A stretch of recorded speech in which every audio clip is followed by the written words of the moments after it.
Hello दोस्तों, study किडा में आप लोगों का स्वागत है।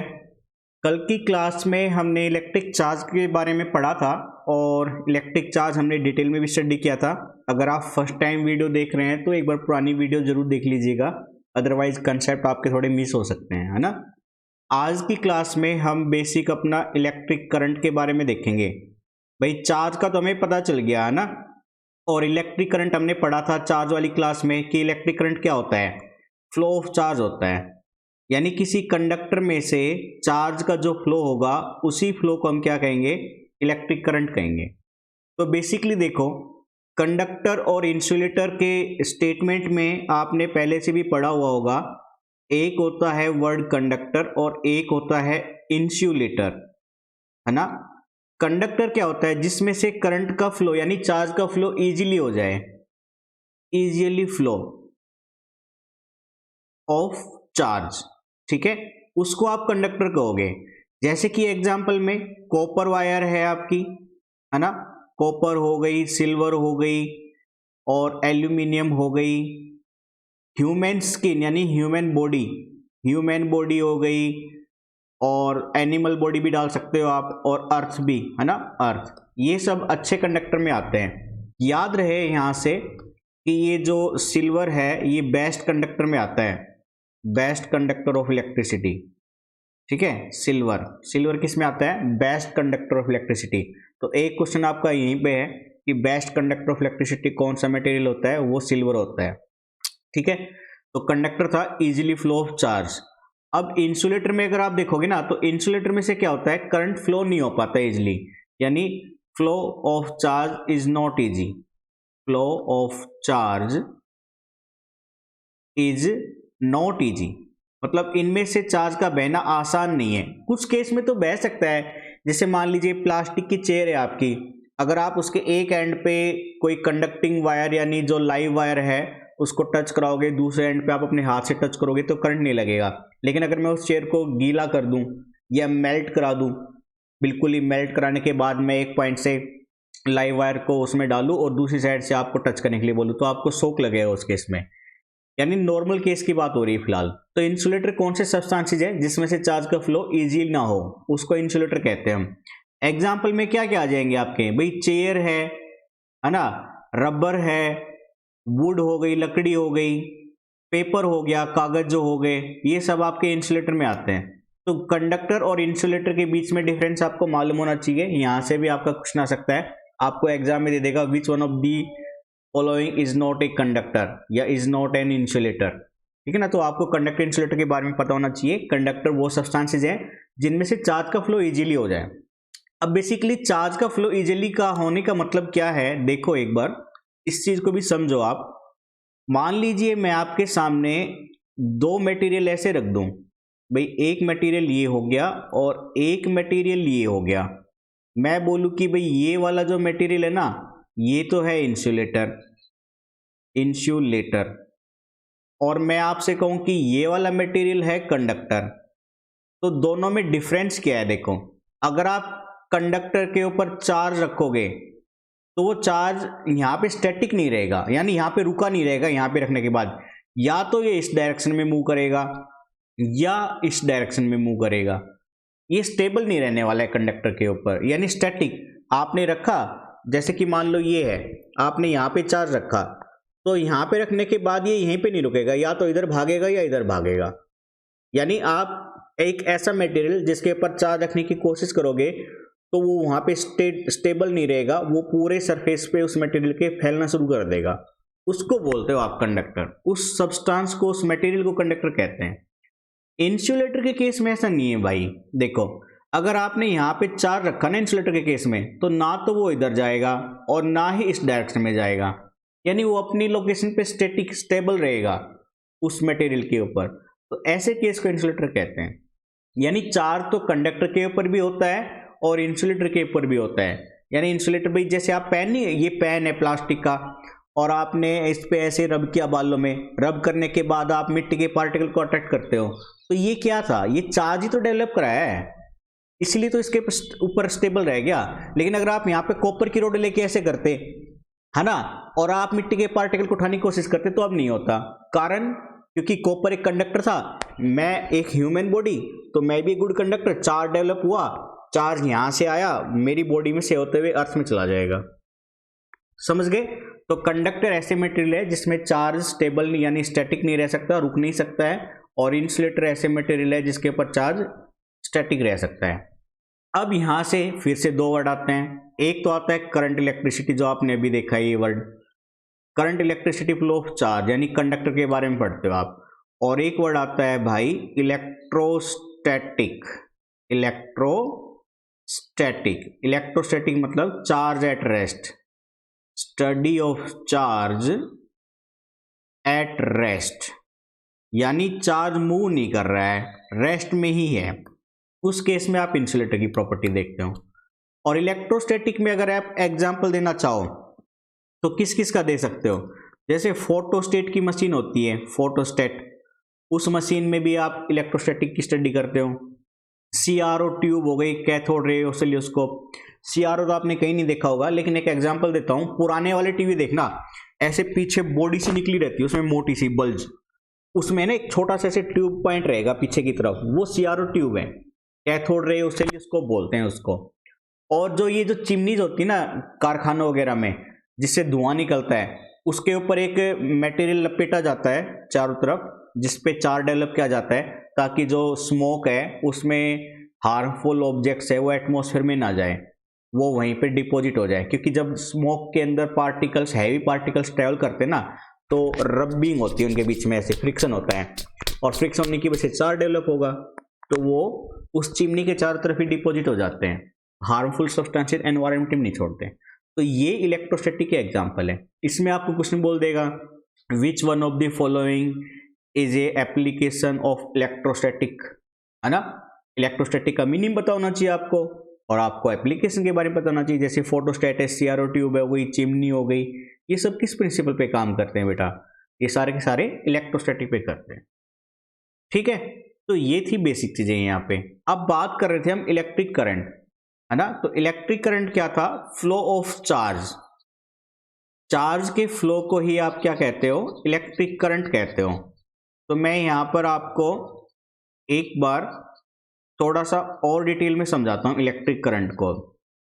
देखिए एक सेकेंड, है ना, अभी देखिए, देखो अब देखो भाई, मैंने ये लिया एक कंडक्टर, और इस कंडक्टर में से मैंने चार्ज का फ्लो यानी इलेक्ट्रॉन ले लिए, मान लो मैंने, ये इलेक्ट्रॉन्स हैं, ये इधर ट्रेवल कर रहे हैं इस डायरेक्शन में, ठीक है। तो इलेक्ट्रिक करंट जिसको मैं I से रिप्रेजेंट करूंगा, तो इलेक्ट्रिक करंट क्या है, flow of charge per unit time period, यानी किसी गिवन समय के अंदर किसी कंडक्टर के क्रॉस सेक्शनल एरिया में से जो नंबर ऑफ चार्ज फ्लो करेंगे। भाई ये जो मोटाई होती है ना, मोटाई जो होती है किसी भी कंडक्टर की या गोले की आप कह सकते हो, वो क्या कहलाता है, एरिया ऑफ क्रॉस सेक्शन कहलाता है आपका, एरिया ऑफ क्रॉस सेक्शन, यानी किसी गिवन क्रॉस सेक्शनल एरिया में से नंबर ऑफ चार्ज किसी गिवन टाइम के लिए कितने फ्लो करेंगे, उसे आप कहते हो इलेक्ट्रिक करंट। और इसमें आपको पता है कि जो चार्ज है उसकी SI यूनिट क्या रहेगी, कूलम रहेगी, और जो टाइम है उसकी SI यूनिट क्या रहेगी, सेकंड रहेगी, और जो करंट है ना उसकी SI यूनिट क्या बनेगी बेटा, एम्पियर रहेगी, एम्पियर। एक साइंटिस्ट था, उनका सरनेम है एम्पियर, ठीक है, तो उनके नेम पर ही हमने ये SI यूनिट रखी है इलेक्ट्रिक करंट की। और 1 एम्पियर किसके बराबर होगा, 1 एम्पियर होगा जब 1 कूलम चार्ज 1 सेकंड के लिए फ्लो कर रहा होगा, तो हम उसको कहते हैं 1 एम्पियर ऑफ करंट, ठीक है। साथ में आप ये भी कह सकते हो एम्पियर किसके बराबर होता है, एम्पियर बराबर होता है कूलम पर सेकंड के इक्वल होता है, ये भी आप नोट कर लीजिएगा अपने नोटबुक के अंदर। तो ये था आपका इलेक्ट्रिक करंट। अब मैकेनिज्म देखो, करंट की डायरेक्शन, यानी मैं बात करना चाहता हूं कि इलेक्ट्रिक करंट किस डायरेक्शन में फ्लो करेगा, भाई डायरेक्शन तो आपको पता होनी चाहिए। तो देखो, जब इलेक्ट्रॉन की डिस्कवरी नहीं हुई थी ना, उससे पहले ये माना जाता था कि जिधर पॉजिटिव चार्ज पार्टिकल मूव करते हैं उधर ही इलेक्ट्रिक करंट मूव करेगा। जैसे कि मान लीजिए ये आपका एक कंडक्टर है, ठीक है, और मैंने माना इसके अंदर पॉजिटिव चार्ज पार्टिकल है ये, ये वाले, और ये इधर मूव कर रहे हैं इस डायरेक्शन में, तो माना जाता था कि इलेक्ट्रिक करंट भी इसी डायरेक्शन में मूव करेगा भाई। लेकिन इलेक्ट्रॉन की डिस्कवरी होने के बाद जे थॉमसन जी आए थे, आगे हम पढ़ेंगे हमारे कुछ साइंटिस्ट के नाम और उनकी जो रिसर्च है उनको डिटेल में पढ़ने वाले हैं। तो जे थॉमसन ने, मैं लिख देता हूं यहां पर, जे थॉमसन ने पहली बार इलेक्ट्रॉन के बारे में एक्सप्लेन किया था अच्छे से। फिर इलेक्ट्रॉन की डिस्कवरी होने के बाद साइंटिस्ट को पता चला कि प्रोटॉन को, जो कि न्यूक्लियस के अंदर मौजूद होता था, जो हमने चार्ज के अंदर डिटेल में पढ़ा था पिछली वीडियो के अंदर, यानी प्रोटॉन जो न्यूक्लियस में मौजूद होता है उनको रिमूव करना, बाहर निकालना, उनका ट्रांसफर करना काफी मुश्किल होता है बजाय इलेक्ट्रॉन के, जो कि सरफेस पे मूव करते रहते हैं। तो इलेक्ट्रॉन की डिस्कवरी होने पर हमें पता चला कि इलेक्ट्रॉन जिस डायरेक्शन में जा रहे होंगे उसके अपोजिट डायरेक्शन में करंट मूव कर रहा होगा। इलेक्ट्रॉन की डिस्कवरी के बाद हमें पता चला ये। उससे पहले क्या मानकर चलते थे, ये वाला केस कि जिधर पॉजिटिव चार्ज पार्टिकल मूव करेंगे उधर ही इलेक्ट्रिक करंट मूव करेगा। अब ये इलेक्ट्रॉन की डिस्कवरी जब मतलब एटम के बारे में बताया गया तो हमें पता चला कि प्रोटॉन को रिमूव करना मुश्किल है, इसीलिए अब इस केस को हमने नाम दे दिया conventional current. Conventional current, conventional का मतलब ही होता है मुश्किल से। इसका मतलब ही क्या होता है बेटा, मुश्किल से, यानी ऐसा करंट जो बहुत ही मुश्किल से बहेगा। और इसको हमने नाम दे दिया इलेक्ट्रिक करंट।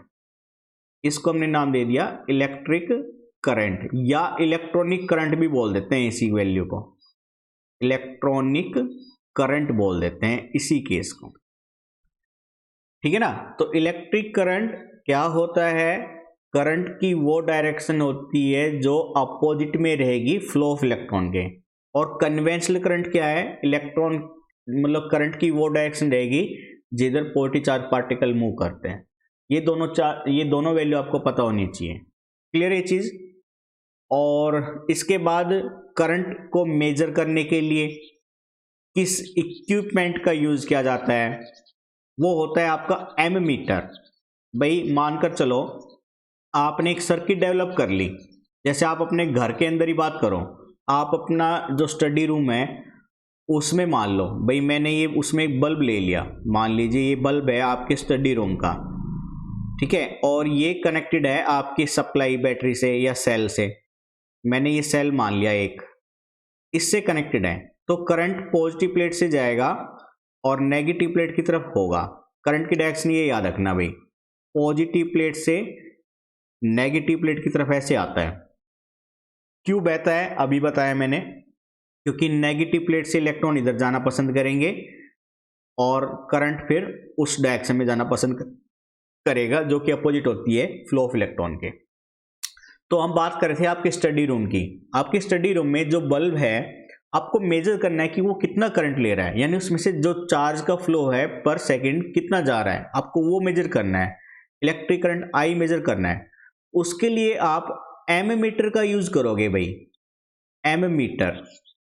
एमीटर एक डिवाइस होती है जो किसी भी इंस्ट्रूमेंट के, यानी जिसका आपको करंट मेजर करना है उसके सीरीज में लगाई जाती है, ठीक है। सीरीज और पैरेलल में भी आपको शायद से दिक्कत आती होगी, तो एक बार मैं आपको ये चीज बता देता हूं। देखो मानकर चलो ये दो फ्रेंड है ना, इन दोनों फ्रेंड ने अपना एक हाथ ऐसे आपस में कनेक्ट कर लिया, दूसरा हाथ दोनों का फ्री है ना, तो ये कहलाएगा सीरीज कनेक्शन।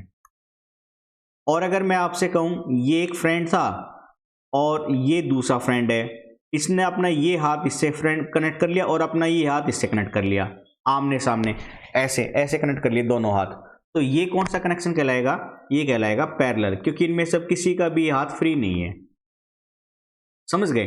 तो सेम केस यहाँ पे देखो, ये एमीटर है, एमीटर की दो भुजाएं हैं, यहां से यहां तक ये दो भुजाएं हो गई, ऐसे बल्ब की दो भुजाएं हैं यहां से यहां तक, तो एमीटर बल्ब ने अपनी एक भुजा को कॉमन कर लिया और बाकी दूसरी दोनों भुजाएं अलग अलग है, जो किससे कनेक्ट हो गई, सेल से जाके कनेक्ट हो गई। तो ये कैसा कनेक्शन कहलाएगा भाई, सीरीज कनेक्शन कहलाएगा। तो सीरीज पैरेलल कनेक्शन का आपको ये याद रखना है, ठीक है। तो एमीटर क्या है, एक ऐसी डिवाइस है जो क्या काम करती है, टू मेजर करंट। सर्किट में कितना करंट जा रहा है उसको मेजर करने के लिए यूज की जाती है। और याद रखना है एमीटर का जो इंटरनल रेजिस्टेंस होगा, इंटरनल रेजिस्टेंस के बारे में अभी बहुत ज़्यादा डिटेल में पढ़ाऊंगा मैं आप लोगों को। आपको बस अभी फिलहाल के लिए कुछ टर्म याद रखनी पड़ेगी। इंटरनल रेजिस्टेंस एमीटर का कितना होता है बेटा, मिनिमम, बहुत ही कम होना चाहिए। और अगर आइडियली बात करें हम, आइडियली कितना होना चाहिए, 0। ये दोनों क्वेश्चन बनते हैं आपके एग्जाम पॉइंट ऑफ व्यू से। ये सारे क्वेश्चन है। एमीटर क्या काम करता है, करंट मेजर करने के लिए। सर्किट में कैसे कनेक्ट किया जाता है, सीरीज के अंदर कनेक्ट किया जाता है। सर्किट में कैसे कनेक्ट किया जाता है, सीरीज के अंदर कनेक्ट किया जाता है। इंटरनल रेजिस्टेंस कितना होना चाहिए, मिनिमम होना चाहिए। आइडियली रेजिस्टेंस कितना होना चाहिए, 0 होना चाहिए। आइडियली मतलब क्या होता है, जो आप चाहो। जैसे कई बार हम नहीं कहते हैं मैं एक काश में एक प्राइम मिनिस्टर होता, वो काश वाली प्रॉपर्टी। तो हम चाहते हैं कि आइडियली यानी एमीटर का रेजिस्टेंस काश इंटरनली 0 होता, तो उसको आइडियली बोलते हैं। तो एमीटर का इंटरनल रेजिस्टेंस तो वैसे मिनिमम होना चाहिए, लेकिन अगर आइडियली पूछेगा तो आपको क्या याद रखना है, 0 याद रखना है यहाँ पे, ठीक है ना। तो ये एमीटर का केस है। अब मैं आपको एक मैकेनिज्म और सिखा देता हूं कि करंट कैसे फ्लो करता है। भाई आपको बेसिकली पता होना चाहिए जब आपने इतना डिटेल में पढ़ना ही है तो देखो, आप बाजार से कभी ना कभी तो वायर लेकर आए ही होंगे घरों के अंदर। जैसे मानकर चलो भाई आपके पेरेंट्स ने आपके घर में जो खुला एरिया है वहां पर एक बल्ब लगाने के लिए बोल दिया, तो आप बाजार गए, बाजार से वायर ले आए और एक बल्ब ले आए। तो आपने क्या किया, वायर को छीलना स्टार्ट कर दिया। भाई ये कंडक्टर है आपका, ठीक है, मान लो ये वो है, मतलब ऐसे देखो ये वायर थी और जब आपने इसको छीला ना तो इसमें से ऐसे पतले पतले पतले तार करके ऐसे बहुत सारे वायर निकली होगी। तो मैंने क्या किया, एक वायर को उठा लिया और उसको जूम कर दिया, उसको कर दिया जूम करने पर वो ऐसे दिख रही है। इसमें क्या हो रहा है, इसमें जो इलेक्ट्रॉन्स है ना वो रैंडमली इधर उधर भाग रहे हैं। भाई ये इलेक्ट्रॉन्स है, मान लो ये वाला इलेक्ट्रॉन इधर जा रहा है, ये इधर आ रहा है, ये इधर जा रहा है, ये इधर जा रहा है और ये इधर आ रहा है, रैंडमली इधर उधर भाग रहे हैं। तो अगर आप एवरेज की बात करोगे ना, अब एवरेज बात करोगे तो रिजल्टेंट जो वेलोसिटी आएगी, एवरेज वेलोसिटी, वो बन जाएगी 0, क्योंकि एक इधर जाएगा एक उधर जाएगा, आपस में टकराएगा, डांग डांग डांग करके, ओ सॉरी ऐसे करते हुए, है ना। तो टकराते हुए आगे जाएंगे तो एवरेज वेलोसिटी में यहाँ पे क्या मान सकता हूँ, 0 मान सकता हूँ। तो इस केस में रिजल्टेंट करंट भी क्या बनेगा भाई, 0 बनेगा। और आपने क्या किया, अब उस कंडक्टर को, उस वायर को बल्ब से कनेक्ट करके आपने उसको सप्लाई दे दी। मान लो सेल या बैटरी लगा लो, ये मैंने बैटरी लगा ली, आपके घर की बैटरी या सप्लाई जो भी आ रही, मैंने बैटरी कनेक्ट कर दी। तो ये तो पॉजिटिव प्लेट, ये नेगेटिव प्लेट। अब सारे इलेक्ट्रॉन है ना नेगेटिव साइन होने की वजह से किधर भागेंगे, पॉजिटिव प्लेट की तरफ भागेंगे। तो ये सारे के सारे ऐसे अलाइन हो गए कि एक ही डायरेक्शन में भागना स्टार्ट कर रहे हैं अभी। तो अब जो एवरेज वेलोसिटी है ना, अब वो 0 नहीं है, इसलिए अब करंट भी 0 नहीं है। तो इस केस में आपको करंट लगेगा, शॉक लगेगा, यानी सप्लाई वायर कनेक्टेड होगी ना और आप उसको छूओगे नेक्ड वायर को तो आपको झटका लगेगा। लेकिन इस केस में जब आप तार छील रहे थे बाजार से लाने पर तब झटका नहीं लगा। तो इलेक्ट्रॉन पहले भी मौजूद थे, अभी भी मौजूद है, वहां पे रिजल्टेंट वेलोसिटी 0 हो गई, अब रिजल्टेंट वेलोसिटी 0 नहीं है, आपको एक शॉक लगा है, खतरनाक वाला झटका, ठीक है। इसको हम देखते हैं कि करंट कैसे फ्लो करता है। तो आज का ये जो टॉपिक था इलेक्ट्रिक करंट का, आपने देखा कि करंट कैसे फ्लो करता है और करंट को मेजर करने के लिए किस डिवाइस का यूज करते हैं और सर्किट में वो कैसे कनेक्ट की जाती है, ठीक है। तो आज की क्लास को हम इतना ही रखेंगे, बाकी के नेक्स्ट क्लास में थोड़ा सा और स्टडी मटेरियल को थोड़ा सा फॉरवर्ड करते हैं और क्वेश्चन भी आपको पीडीएफ में प्रोवाइड कराए जाएंगे। दूसरा, अगर आपके कोई भाई बहन छोटे या दोस्त हैं तो हमारा एक दूसरा चैनल है राम अवतार अकेडमी करके, राम अवतार अकेडमी। इस चैनल के ऊपर आपके आईआईटी का जो एग्जाम होता है, आईआईटी जेई का, एनडीए का, ठीक है, एयरफोर्स का और सीबीएसई बोर्ड की 10th और 12th क्लासेस बिल्कुल फ्री में चल रही है, ठीक है ना, बिल्कुल फ्री में चल रही है राम अवतार अकेडमी चैनल करके। आप गूगल पे उस पे यूट्यूब पे सर्च करेंगे तो मेरी फ़ोटो वहाँ पे लिखी हुई मिलेगी राम अवतार अकेडमी करके, तो उस चैनल को भी सब्सक्राइब कर लीजिएगा। स्टडी कीड़ा को तो आपको ज़्यादा से ज़्यादा शेयर करना ही है। देखो, स्टडी कीड़ा का मोटिव ये है कि बच्चों को ज़्यादा से ज़्यादा मटेरियल सफिशिएंट जो एग्ज़ाम में को लेकर ही पूरा मेंशन किया गया हो उसको प्रोवाइड कराया जाए। तो आप लोगों को शेयर करना पड़ेगा ताकि हमारा मोटिवेशन बढ़े कि हाँ, हमें अच्छा आउटपुट या रेस्पॉन्स मिल रहा है, तो हम ज़्यादा से ज़्यादा और मेहनत करने की कोशिश करेंगे उस केस में। तो आपसे रिक्वेस्ट है, प्लीज़ चैनल को सब्सक्राइब जरूर कीजिएगा और ज़्यादा से ज़्यादा शेयर भी कीजिएगा और वीडियो को लाइक करना ना भूलें। तो आज की क्लास में इतने रखते हैं दोस्तों, बाकी का कल की क्लासेस में देखेंगे। Thank you, bye bye, take care.